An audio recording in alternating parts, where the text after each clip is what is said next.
The most expensive job I ever had was being a waiter.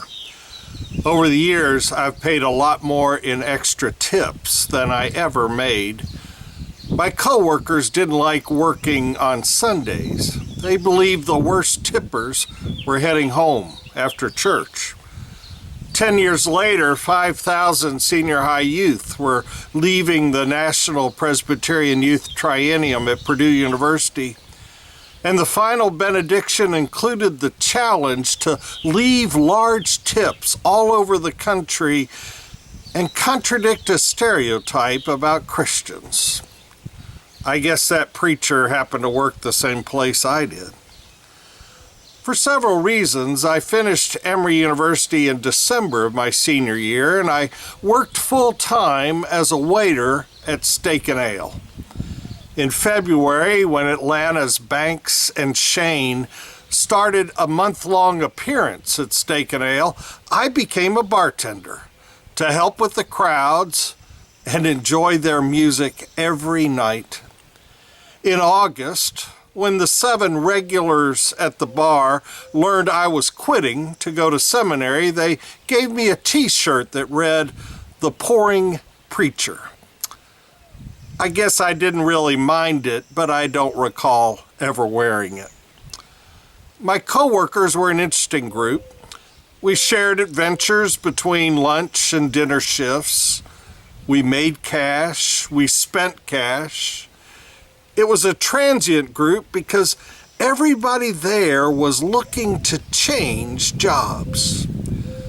The only career waiter was our head waiter named Tim.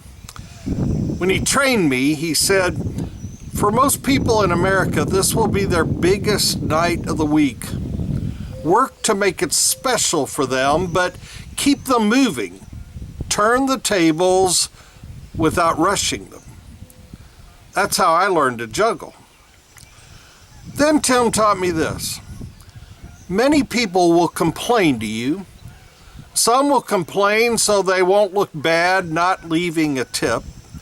Some will complain because their bosses rule over them all week, and tonight they are your boss. And some will complain because something is wrong. If it's any reason but the last, you have to let it go. Just let it go. And if they complain because you did something wrong, then fix it.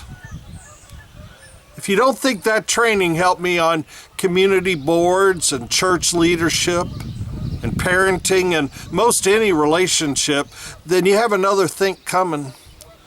People complain for all sorts of reasons, most of which you have to let fall off your shoulders. But if a complaint is ever about something you did wrong, fix it. Do you sense any heightened complaining these days in response to our anxiety? How do you complain to others? How do you handle the complaints of others? What complaints do you need to let go? What complaints do you need to solve? God grant to each of us the serenity to accept the things I cannot change, the courage to change the things I can, and the wisdom to know the difference.